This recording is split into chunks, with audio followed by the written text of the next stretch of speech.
যারা সবার জন্য থাকে তারা নিজের কষ্টগুলো চুপচাপ লুকিয়ে রাখে।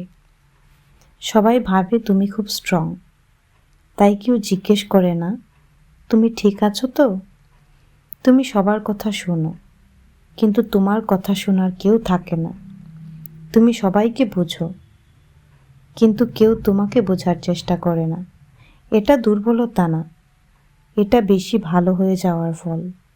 কিন্তু মনে রেখো, যারা সবার জন্য থাকে তারাও যত্ন পাওয়ার যোগ্য। আর যদি এই কথাগুলো আজ কারো নিজের মতো লাগে, জেনে রেখো তুমি একা নও। কিছু মানুষ আছে যারা সব সময় সবার পাশে থাকে, সবার কষ্ট শোনে, সবার খেয়াল রাখে, কিন্তু নিজের কষ্ট নিয়ে চুপ করে থাকে।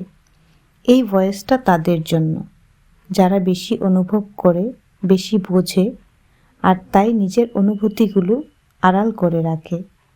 যদি এই কথাগুলো তোমার মনের কথা হয়, কমেন্টে একটি লাইক দিয়ে যেও। কোনো দিন নিজেকে একা ভাববে না।